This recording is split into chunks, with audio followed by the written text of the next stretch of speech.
Hello guys, welcome back to my channel. CDP की PYQ series में आप सभी का स्वागत है। मैंने इससे पहले एक और वीडियो बनाई है, आप मेरे यूट्यूब चैनल में जाके उसे देख सकते हैं। तो चलिए हम स्टार्ट करते हैं। पहला क्वेश्चन ये रहा, माता पिता से संतान को प्रेषित होने वाले गुण पाए जाते हैं। इसके ऑप्शन है कोशिका द्रव्य, जीन्स, गोल्गी और राइबोसोम। तो माता पिता से ऐसे कौन से गुण हैं जो संतान को प्रेषित किए जाते हैं? तो क्या है इसका आंसर? सही आंसर क्या है इसका? जीन्स, है ना। इसके बाद नेक्स्ट क्वेश्चन में आते हैं, वह प्रक्रिया जिसके द्वारा बालकों में आदतों एवं मूल्य विकसित होते हैं। ऐसी कौन सी प्रक्रिया जिसके द्वारा बालक में आदत एवं मूल्य विकसित करता है? तो इसका ऑप्शन दिया गया है यहाँ पे, विशिष्टीकरण, समाजीकरण, सामान्यीकरण और औद्योगिकरण। तो इसका राइट आंसर है समाजीकरण, है ना। समाजीकरण से ही बालक में आदत एवं मूल्य विकसित होते हैं। चलिए हम नेक्स्ट क्वेश्चन में आते हैं। आकलन का मुख्य उद्देश्य होना चाहिए, जो आकलन होता है उसका मुख्य उद्देश्य क्या होना चाहिए? आकलन का मुख्य उद्देश्य होना चाहिए शिक्षार्थियों की त्रुटियों का पता करना, शिक्षार्थियों की उपलब्धियों का मूल्यांकन, यह तय करना कि छात्र की अगली कक्षा में प्रोन्नत किया जाए या नहीं, शिक्षण में रह गई कमियों का पता कर उसे दूर करना। तो सबसे पहले ये इसमें दिया गया है शिक्षार्थियों की त्रुटियों का पता करना। तो कल भी मैंने आप सभी को बताया था कि इसे एलिमिनेशन मेथड से करेंगे। तो जो बालक होता है या शिक्षार्थी होता है वो तो कोई त्रुटि कर ही नहीं सकता, तो उसकी त्रुटियों का पता करना ये उद्देश्य होगा ही नहीं। फिर दूसरा है शिक्षार्थियों की उपलब्धियों का मूल्यांकन, इसे भी एलिमिनेट कर देंगे। तीसरा है यह तय करना कि छात्र को अगली कक्षा में प्रोन्नत किया जाए या नहीं।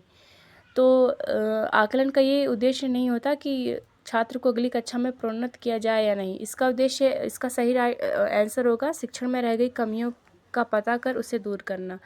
मतलब कि टीचर ने जो भी पढ़ाया उसमें कमी रह सकती है, लेकिन बच्चे में किसी भी प्रकार की कमी नहीं है, इसलिए इसका आंसर होगा डी। नेक्स्ट क्वेश्चन में आते हैं। डैश दृष्टिकोण में इस बात पर विचार किया जाता है कि कैसे कोई व्यक्ति विशेष सूचना के अपने विभिन्न स्रोत का विश्लेषण करता है और इस सूचना से चेतना ग्रहण करने के लिए कैसे अनेकानेक कदम का उपयोग करता है। तो इसका सही आंसर होगा सूचना का प्रक्रमण, कॉग्निटिव मॉनिटरिंग। तो मतलब सिंपल सा ये क्वेश्चन क्या बोल रहा है कि किस दृष्टिकोण में इस बात पर विचार किया जाता है कि कैसे कोई व्यक्ति विशेष सूचना के अपने विभिन्न स्रोत का विश्लेषण करता है और इस सूचना में चेतना ग्रहण करने के लिए कैसे अनेकानेक कदम का उपयोग करता है। तो इसका सही आंसर होगा कॉग्निटिव मॉनिटरिंग। तो इसमें चेतना की बात की गई है, तो आप सबसे पहले इसमें कॉग्निटिव पे ही जाएंगे, क्योंकि जो भी चीज़ अगर दिमाग से कोई भी चीज़ रिलेटेड है वो कॉग्निटिव संज्ञानात्मक जहाँ भी आपको दिखे वहाँ आप टिक कर सकते हैं। इसमें संज्ञानात्मक निगरानी नहीं होगा इसका आंसर, ना ही निर्णयात्मक होगा।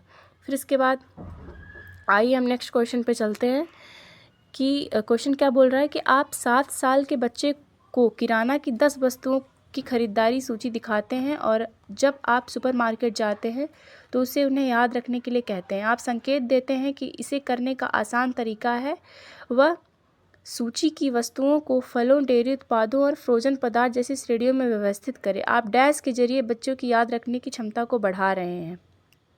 तो आप इसका सही आंसर है व्यवस्थापन। इसमें जो 4 ऑप्शन में पहला ऑप्शन दिया हुआ है व्यवस्थापन वही सही होगा, क्योंकि जो दूसरा आंसर दिया हुआ है बी, ध्यान, अल्पकालिक स्मरण, पूर्वाभ्यास और ये नम्रता, ये तीनों ही गलत हो जाएंगे, है ना। आप अटेंशन के माध्यम से, ऑर्गेनाइजेशन के माध्यम से आप बच्चों की जो स्मृति है वो बढ़ा रहे हैं इसमें। फिर इसके बाद नेक्स्ट क्वेश्चन है, सीखने का सबसे बुनियादी रूप जो उच्च क्रम की बौद्धिक प्रक्रियाओं पर बहुत अधिक निर्भर नहीं है उसे डैश के रूप में जाना जाता है। तो सीखने की सबसे बुनियादी रूप जो उच्च क्रम की बौद्धिक प्रक्रियाओं पर बहुत अधिक निर्भर नहीं है उसे अनुकूलन के माध्यम से जाना जाता है। तो इसका राइट आंसर होगा अनुकूलन। फिर इसके बाद नेक्स्ट क्वेश्चन पे आते हैं। स्किनर के अनुसार सुदृढ़ीकरण की कोई भी घटना है जो कि व्यवहार में वृद्धि करता है, व्यवहार को कम करता है, मनुष्य को प्रसन्न करता है और संतोषजनक है। स्किनर के अनुसार रेनफोर्समेंट क्या है? जो रेनफोर्समेंट होता है वो क्या होता है? वो व्यवहार में वृद्धि करता है। यहाँ पे आपने देख रहे हैं कि 4 ऑप्शन दिया हुआ है। व्यवहार को कम करता है, मनुष्य को प्रसन्न करता है और संतोषजनक, ये तीनों ही डिलीट हो जाएंगे। व्यवहार में वृद्धि करता है, ये पॉजिटिव आंसर के साइड हम जाएंगे।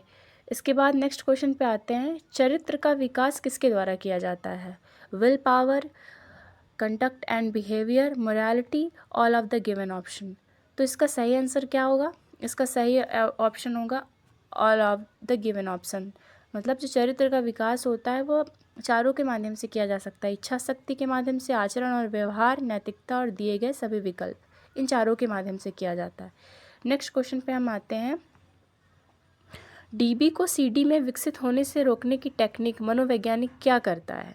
जैसे डीबी को सीडी में विकसित होने से रोकने की टेक्निक जो है वो मनोवैज्ञानिक क्या करता है? इसमें नए सामाजिक कौशल सिखाएं और सामाजिक संघर्ष को सुलझाने में सहायता करें, व्यवहार संबंधी मुद्दों को नियंत्रित करें, प्रभावी अनुशासन के लिए माता पिता अशिक्षित हैं, भावनात्मक संघर्षों को हल करने के लिए उन्हें शिक्षित करें।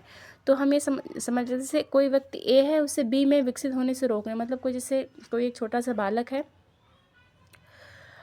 तो उसके अंदर गलत आदतों को विकसित होने से रोकने की टेक्निक में एक जो मनोवैज्ञानिक है वो क्या कर सकता है? नए सामाजिक कौशल सिखाएं और सामाजिक संघर्ष को सुलझाने में उसे सहायता करें। मतलब वो अगर कोई माँ बाप ये चाह रहे हैं कि मेरा बच्चा इस स्थिति से उस स्थिति में परिवर्तित ना हो, तो वो क्या करेंगे? वो उसे नए सामाजिक कौशल सिखाएं और सामाजिक संघर्ष को सुलझाने में उसकी सहायता करें, ना कि उसे हतोत्साहित करें। उसे प्रोत्साहित ही करना चाहिए। तो इसमें ए नंबर इसका आंसर हो जाएगा। फिर इसके बाद नेक्स्ट क्वेश्चन पे आते हैं कि बुद्धिमत्ता का सिद्धांत बुद्धिमत्ता में शामिल मानसिक प्रक्रियाओं को और बुद्धिमत्ता के विभिन्न प्रारूप जैसे कि रचनात्मक बुद्धिमत्ता शामिल करता है। यह डैश को संदर्भित करता है। तो इसका इसका सही आंसर है स्टर्नबर्ग्स ट्राइआर्किक थ्योरी ऑफ इंटेलिजेंस। स्टर्नबर्ग्स ने ट्राइआर्किक थ्योरी दी थी। इसे आप जब मैं कभी अगर थ्योरी क्लासेस लूँगी तो मैं आपको इन सब के बारे में डिटेल से बता दूँगी। तो ये स्टर्नबर्ग थे जिन्होंने त्रिआर्किक बुद्धि का सिद्धांत दिया था। उसमें इन्होंने बताया था कि बुद्धिमत्ता में शामिल मानसिक प्रक्रियाओं को जैसे कि मेटा कंपोनेंट्स और बुद्धिमत्ता के विभिन्न प्रारूप जैसे कि रचनात्मक बुद्धिमत्तावाद शामिल करता है। तो इसका आंसर हो जाएगा स्टर्नबर्ग। इन सब क्वेश्चंस को आप देख के ये अंदाज़ा लगा सकते हैं कि आपको इसमें से पढ़ना क्या क्या है और जो ईएसबी है वो कौन कौन से टॉपिक पे क्वेश्चन पूछता है। तो आप इन सब का एनालिसिस कर सकते हैं मेरी वीडियो के माध्यम से। फिर आप थ्योरी क्लासेस में इन सारे टॉपिक्स को निकाल के डिटेल में पढ़िए। आइए नेक्स्ट क्वेश्चन पे चलते हैं। मानव संबंधी सिद्धांतों के विषय में निम्नलिखित में से कौन सा वक्तव्य गलत है? वे मानव प्रकृति के बुरे पक्ष पर अंतर्दृष्टि उपलब्ध नहीं कराता है। ये पूर्वाग्रह से युक्त है क्योंकि ये व्यक्ति विशेष के मूल्यों पर आधारित है। ये मनोवैज्ञानिक विकार से ग्रस्त लोगों के अध्ययन पर आधारित है। डी, इनका प्रायोगिक परीक्षण कठिन है। तो इसका राइट आंसर है ये मनोवैज्ञानिक विकार से ग्रस्त लोगों के अध्ययन पर आधारित है। तो ये वाला गलत हो जाएगा क्योंकि इसमें एक चीज़ हमेशा ध्यान रखना है कि अगर कोई भी एग्ज़ाम हम देने जाते हैं तो वहाँ पे हम सही और गलत को सही से पढ़ लें, क्योंकि सिली मिस्टेक्स होती है तो हम वही गलत करके आ जाते हैं ठीक से क्वेश्चन पढ़ने के ना कारण। तो इसका सही आंसर हो जाएगा ये मनोवैज्ञानिक विकार से ग्रस्त लोगों के अध्ययन पर आधारित है। फिर इसके बाद एक शिक्षक कक्षा में प्रश्न क्यों पूछता है? क्यों पूछता है एक शिक्षक कक्षा में प्रश्न? छात्रों को व्यस्त रखने के लिए, अनुशासन बनाए रखने के लिए, छात्र का ध्यान आकर्षित करने के लिए या सीखने के लिए? तो जो एक शिक्षक है वो कक्षा में प्रश्न बच्चों के ध्यान को आकर्षित करने के लिए पूछता है, छात्रों को व्यस्त रखने के लिए नहीं, ना कि अनुशासन बनाए रखने के लिए, सीखने के लिए। बच्चा जितना ही आकर्षित होगा उतना ही लर्निंग बाय डूइंग के माध्यम से सीखेगा, यही एनईपी 2005 भी कहता है। तो इसमें आप लोगों को विशेष ध्यान देना है। अगला क्वेश्चन है, इनमें से कौन सा गुण भावपूर्ण बुद्धिमत्ता से जुड़ा हुआ है? तो भावपूर्ण बुद्धिमत्ता से कौन सा गुण जुड़ा हुआ है? याद रखना, मोटर संसाधन, विचार करना या तरस खाना? तो इसमें जो है वो भावपूर्ण बुद्धिमत्ता से मोटर संसाधन जुड़ा हुआ है। सबसे पहले यहाँ पे जैसे मेमोराइजिंग दिया हुआ है, तो जब हम सीडीपी सॉल्व करते हैं तो मैंने आपको पहले ही बताया था कि याद रखना, रट्टा मारना, ये सब चीज़ें पहले ही हमें डिलीट करना है। तो इसमें नेगेटिव ऑप्शन आपको दिख रहा होगा याद रखना, तरस खाना। है ना। तो इसे तो पहले ही आप एलिमिनेट कर दीजिए। अब भावपूर्ण लास्ट में बचते हैं मोटर संसाधन और विचार करना। तो इसमें भावपूर्ण बुद्धिमत्ता से क्या जुड़ा हुआ है, ये आएगा मोटर संसाधन आएगा, न कि विचार करना। फिर इसके बाद नेक्स्ट क्वेश्चन पे आते हैं, द्रव और क्रिस्टलीकृत बुद्धिमत्ता का विकास किसने किया था। तो द्रव और क्रिस्टलीकृत बुद्धिमत्ता का विकास एक वैज्ञानिक थे, उनका नाम था कैटल और हॉर्न। तो इन्होंने द्रव और क्रिस्टलीकृत बुद्धिमत्ता का विकास किया था। आप इस थ्योरी क्लासेस में इसे डिटेल से पढ़ेंगे सारे मनोवैज्ञानिक के बारे में, जो कि CDP के लिए बहुत ही इंपॉर्टेंट है। दिए गए कारकों में से कौन सा अधिगम परिणाम को प्रभावित नहीं कर सकता है। तो कौन सा ऐसा कारक है जो अधिगम को प्रभावित नहीं करता, इसका आंसर होगा माता पिता की आय और स्थिति। तो इसमें माता पिता की आय और स्थिति अधिगम को प्रभावित नहीं करती है। जैसे कि आप क्लास में आप पढ़ाई, छोटा सा बच्चा एक पढ़ाई कर रहा है, तो वो क्लासरूम के अंदर जो भी सीखेगा लर्निंग बाय डूइंग के माध्यम से सीखेगा। और एक समावेशन की थ्योरी भी हम पढ़ते हैं CDP में कि सभी बच्चों को समान दर्जा दिया जाएगा, किसी के साथ भेदभाव नहीं किया जाएगा। तो उनकी क्या कंडीशन है, वो कौन से बैकग्राउंड से आते हैं, उनका क्या कल्चर है, कुछ भी डिपेंड नहीं करता है। सभी टीचर्स जो होते हैं वो बच्चों को समान भाव से पढ़ाने की कोशिश करते हैं, और यही हमारा NEP 2005 जब से लागू हुआ है यही कहता है। पियाजे के अगला क्वेश्चन है, पियाजे के अनुसार शिक्षण किसके कारण होता है। तो जन्मजात बोलने की क्षमता, प्रोत्साहन, मान्यता, आत्मसात और अनुकूलन, और वैज्ञानिक जांच। तो इसका सही आंसर है आत्मसात और अनुकूलन।